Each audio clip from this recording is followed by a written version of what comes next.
Hello friends, ನಮಸ್ತೆ ಎಲ್ಲರಿಗೂ. ನಾನಿವತ್ತು ನಿಮಗೆ ಎಲ್ಲ ರೀತಿ ತರಕಾರಿಗಳನ್ನು ಬಳಸ್ಕೊಂಡು ಒಂದು ಶಾವಿಗೆ ಉಪ್ಪಿಟ್ಟು ಮಾಡೋದನ್ನು ತೋರಿಸ್ಕೊಡ್ತಾ ಇದ್ದೀನಿ. ಅದೇ ರೀತಿ ನೀವು ನೋಡಿರ್ತೀರ, ಎಲ್ಲರಿಗೂ ಗೊತ್ತಿದೆ. ಹಾಗೆ ತರಕಾರಿಗಳನ್ನು ನಾವು ಆದಷ್ಟು ತಿನ್ನೋದ್ರಿಂದ ಒಳ್ಳೆಯದಲ್ವಾ, ಅದಕ್ಕೋಸ್ಕರ ಈ ರೀತಿಯಾಗಿ ಶಾವಿಗೆ ಉಪ್ಪಿಟ್ಟು ಮಾಡ್ಕೊಂಡು ತಿನ್ಬೋದು. ಸಖತ್ತಾಗಿರುತ್ತೆ, ಹಾಗೆ ಟೇಸ್ಟಿಯಾಗೂ ಇರುತ್ತೆ. ಜೊತೆಗೆ ಎಲ್ಲ ತರಕಾರಿಗಳನ್ನು ಕೂಡ ತಿಂದ ಹಾಗೆ ಆಗುತ್ತೆ.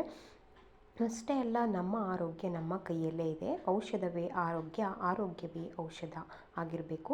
ಅಂದರೆ ಅಡುಗೆ ಮನೆಯಲ್ಲೇ ಔಷಧಗಳು ಇರ್ತವೆ ಅಂತಾರಲ್ವ, ಹಾಗೆ ಅಂದರೆ ನಾವು ಊಟ ಮಾಡುವಂತಹ, ನಾವು ತಿನ್ನುವಂತಹ ಫುಡ್ಡಲ್ಲೇ ನಮ್ಮ ಆರೋಗ್ಯ ಇರುವಂಥದ್ದು. ನಮಗೆ ಬೇಡದೇ ಇರುವಂಥ ಆಹಾರಗಳನ್ನು ನಾವು ತಿಂದರೆ ನಮಗೆ ರೋಗಗಳು ಏನಾಗುತ್ತೆ, ಬಂದು ಸೇರಿಕೊಳ್ಳುತ್ತೆ.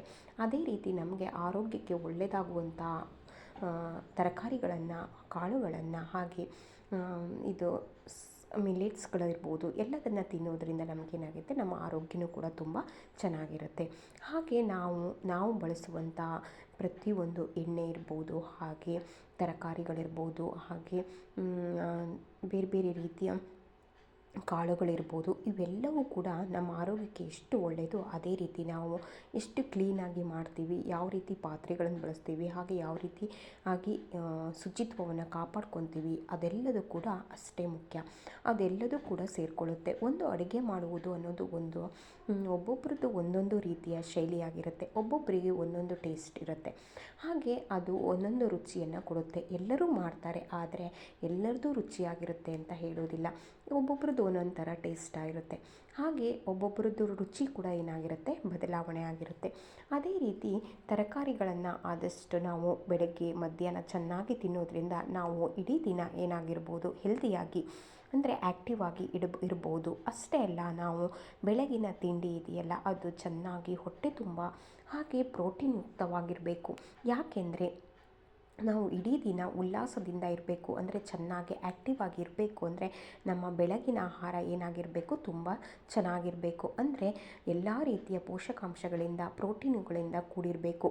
ಅದಕ್ಕೋಸ್ಕರ ನಾವೇನು ಮಾಡಬೇಕು, ಒಳ್ಳೊಳ್ಳೆ ರೀತಿಯ ತಿಂಡಿಗಳನ್ನು, ಹಾಗೆ ಪಲ್ಯಗಳನ್ನು, ಗ್ರೇವಿಗಳನ್ನು, ತರಕಾರಿಗಳನ್ನು ಬಳಸ್ಕೊಂಡು ಮಾಡಿರುವಂಥ ಸಲಾಡ್ಗಳನ್ನು ಜಾಸ್ತಿ ತಗೋಬೇಕು.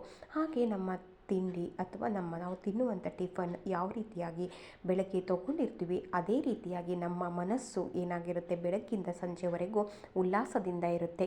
ಬೆಳಗ್ಗೆ ಚೆನ್ನಾಗಿ ಹೊಟ್ಟೆ ತುಂಬ ತಿನ್ನಬೇಕು. ಮಧ್ಯಾಹ್ನ ಹೇಳ್ತಾರಲ್ವ, ಬೆಳಗ್ಗೆ ರಾಜನಂತೆ ತಿನ್ನಬೇಕು, ಮಧ್ಯಾಹ್ನ ಮಂತ್ರಿಯಂತೆ, ಸಂಜೆ ಭಿಕ್ಷುಕನಂತೆ ಅಂತ. ಅದೇ ರೀತಿ ನಾವು ಬೆಳಗ್ಗೆ ಆದಷ್ಟು ಒಳ್ಳೆ ರೀತಿಯ ತಿಂಡಿಗಳನ್ನು ಮಾಡಿಕೊಂಡು ಚೆನ್ನಾಗಿ ಊಟ ಮಾಡಿದರೆ, ಚೆನ್ನಾಗಿ ತಿಂದರೆ ಅದು ನಮಗೇನಾಗುತ್ತೆ, ಇಡೀ ದಿನ ನಾವು ಆರೋಗ್ಯವಾಗಿ ಅಂದರೆ ಹೆಲ್ತಿಯಾಗಿ ಖುಷಿಯಾಗಿ ಇರ್ಬೋದು. ಅದೇ ರೀತಿ ಮಧ್ಯಾಹ್ನವೂ ಕೂಡ ಅದೇ ರೀತಿ ಹೆಲ್ತಿಯಾಗಿರಬೇಕು. ಆದರೆ ಮಧ್ಯಾಹ್ನ ಮತ್ತು ಮಾರ್ನಿಂಗ್ ಚೆನ್ನಾಗಿ ಊಟ ಮಾಡಿದ್ವಿ ಅಂದರೆ ಸಂಜೆ ಅಷ್ಟು ಬೇಕು ಅಂತ ಅನಿಸೋದಿಲ್ಲ. ಹಾಗೆ ಅದಕ್ಕೋಸ್ಕರ ಆದಷ್ಟು ಎಲ್ಲ ರೀತಿಯ ತರಕಾರಿಗಳನ್ನು, ಪಲ್ಯಗಳನ್ನು, ರೊಟ್ಟಿಗಳನ್ನು ಬೆಳಗ್ಗೆನೇ ನಾವು ಏನು ಮಾಡಬೇಕು, ತೊಗೋಬೇಕು. ಸಂಜೆ ಲೈಟಾಗಿ ತೊಗೊಂಡ್ರೂ ನಡೆಯುತ್ತೆ, ಜಾಸ್ತಿ ಬೇಕು ಅಂತ ಅನಿಸೋದಿಲ್ಲ. ಅದಕ್ಕೋಸ್ಕರ ಒಳ್ಳೊಳ್ಳೆ ಫುಡ್ಗಳನ್ನು ಆದಷ್ಟು ಬೇಗ ತೊಗೋಬೇಕು. ನಾವು ಸಂಜೆ 7 ಗಂಟೆ ಒಳಗೆ ಏನು ಮಾಡಬೇಕು, ಆದಷ್ಟು ಫುಡ್ಗಳನ್ನು ಏನು ಮಾಡಬೇಕು, ತೊಗೋಬೇಕು. ನಂತರ 7 ಗಂಟೆಯಿಂದ ಸಂಜೆ 7 ಗಂಟೆಯಿಂದ ಮಾರನೇ ದಿನ ನೆಕ್ಸ್ಟ್ ಡೇ 8 o'clock ತನಕ ನಾವೇನು ಮಾಡ್ತೀವಿ, ಹಾಗೆ ಹೊಟ್ಟೆಯನ್ನು ಬಿಡ್ತೀವಿ ಅಲ್ವಾ, ಅಂದರೆ ಖಾಲಿ ಬಿಡಬೇಕು. ಆದಷ್ಟು ಅದು ಡೈಜೆಷನ್ ಕೂಡ ಚೆನ್ನಾಗಿ ಆಗುತ್ತೆ. ಹೆಲ್ದಿಯಾಗಿರಬೇಕು ಅಂದರೆ ಈ ರೀತಿ ಪ್ರೊಸೀಜರ್ನ ಏನು ಮಾಡಬೇಕು, ಫಾಲೋ ಮಾಡಬೇಕು. ಆವಾಗ ನೆಕ್ಸ್ಟ್ ಮಾರನೇ ದಿನ ಆದಷ್ಟು ನಾವು 8 o'clock ಅಥವಾ 9 o'clock ಒಳಗೆ ಏನು ಮಾಡಬೇಕು, ಟಿಫನನ್ನು ಮಾಡಬೇಕು. ಆವಾಗ ನಮ್ಮ ಆರೋಗ್ಯ ಏನಾಗಿರುತ್ತೆ, ಸಖತ್ ಚೆನ್ನಾಗಿರುತ್ತೆ, ಅಂದರೆ ಹೆಲ್ದಿಯಾಗಿರುತ್ತೆ. ಹಾಗೆ ನಾನು ಇಲ್ಲಿ ಎಲ್ಲ ರೀತಿಯ ತರಕಾರಿಗಳನ್ನು, ಹಾಗೆ ಬಟಾಣಿನೂ ಕೂಡ ಬಳಸಿದ್ದೀನಿ ಶಾವಿಗೆ ಉಪ್ಪಿಟ್ಟಿಗೆ. ಸ್ವಲ್ಪ ಎಣ್ಣೆ ಮತ್ತು ಹಾಗೆ ತುಪ್ಪವನ್ನು ಕೂಡ ಆ್ಯಡ್ ಮಾಡಿಕೊಂಡ್ರೆ ಸಖತ್ ಟೇಸ್ಟ್ ಆಗಿರುತ್ತೆ, ಹಾಗೆ ಹೆಲ್ದಿಯಾಗಿರುತ್ತೆ. ಅದೆರಡನ್ನೂ ಮಿಕ್ಸ್ ಮಾಡಿಕೊಂಡು ಎಲ್ಲ ತರಕಾರಿಗಳನ್ನು ಹಾಕ್ಕೊಂಡು ನಾನೇನು ಮಾಡ್ತಾಯಿದ್ದೀನಿ, ಉಪ್ಪಿಟ್ಟನ್ನು ಅಂದರೆ ಶಾವಿಗೆ ಉಪ್ಪಿಟ್ಟನ್ನು ಮಾಡ್ತಾಯಿದ್ದೀನಿ.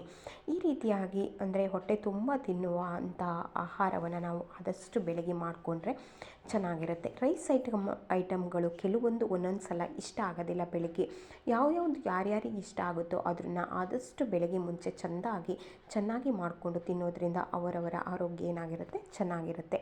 ಹಾಗೆ ಅದೇ ರೀತಿ ಬೇರೆ ಅಂದರೆ ರಾಗಿ, ಜೋಳ, ಹಾಗೆ ಇದು ಗೋಧಿ, ಇವಿಷ್ಟನ್ನು ಕೂಡ ಒಂದೊಂದು ರೀತಿಯಲ್ಲಿ ಪ್ಲ್ಯಾನ್ ಮಾಡಿಕೊಂಡು ಒಂದು ದಿನ ನಾವು ಏನು ಮಾಡ್ಕೋಬೇಕು, ಪ್ಲ್ಯಾನ್ ಮಾಡಿಕೊಂಡು ಪದಾರ್ಥಗಳನ್ನು ಅಂದರೆ ಚಪಾತಿ ಇರ್ಬೋದು, ರಾಗಿ ಮುದ್ದೆ ಇರ್ಬೋದು, ಅದನ್ನು ನಾವು ರೆಡಿ ಮಾಡ್ಕೋಬೇಕು. ಹೀಗೆ ಎಲ್ಲ ರೀತಿಯ ನಮ್ಮ ಆಹಾರದಲ್ಲಿ ನಾವು ಬದಲಾವಣೆ ಮಾಡಿಕೊಂಡ್ರೆ ಮಾತ್ರ ನಮ್ಮ ಆರೋಗ್ಯ ಏನಾಗಿರುತ್ತೆ, ಚೆನ್ನಾಗಿರುತ್ತೆ. ಇಲ್ಲ ಅಂದರೆ ನಮ್ಮ ಆರೋಗ್ಯ ಹಾಳಾಗೋಕ್ಕೆ ನಾವೇ ಏನಾಗ್ತೀವಿ, ಕಾರಣ ಆಗ್ತೀವಿ. ಅದಕ್ಕೋಸ್ಕರ ನಮ್ಮ ಆರೋಗ್ಯವನ್ನು ನಾವೇ ಕಾಪಾಡ್ಕೋಬೇಕು ಅಂದರೆ ನಮ್ಮ ಆಹಾರ ಪದ್ಧತಿಯನ್ನು ನಾವೇನು ಮಾಡ್ಕೋಬೇಕು, ಬದಲಾಯಿಸ್ಕೋಬೇಕು. ಹಿಂದೆ ಏನು ಮಾಡ್ತಾಯಿದ್ರು ಗೊತ್ತಾಗ್ತಿರಲಿಲ್ಲ, ಯಾವ ರೀತಿ ತಿನ್ನಬೇಕು, ಹೇಗೆ ಮಾಡಬೇಕು, ಏನು ತಿನ್ನಬೇಕು ಅನ್ನೋದು ಗೊತ್ತಾಗ್ತಿರಲಿಲ್ಲ. ತುಂಬ ಜನ ತುಂಬ ಸ್ವೀಟನ್ನು ತಿಂತಾಯಿದ್ರು. ಹಾಗೆ ಅವರವರಿಗೆ ಇಷ್ಟವಾದಂಥ ಆಹಾರಗಳನ್ನು ಸುಮ್ಮನೆ ಇಷ್ಟಪಟ್ಟು ತಿಂತಾಯಿದ್ರು. ಇವಾಗ ಹಾಗಲ್ಲ. ಆರೋಗ್ಯಕ್ಕೋಸ್ಕರ ನಾವೇನು ಮಾಡಬೇಕು, ನಮ್ಮ ಆಹಾರ ಪದ್ಧತಿನ ನಾವು ಚೇಂಜ್ ಮಾಡಿಕೊಂಡ್ಲೇಬೇಕು.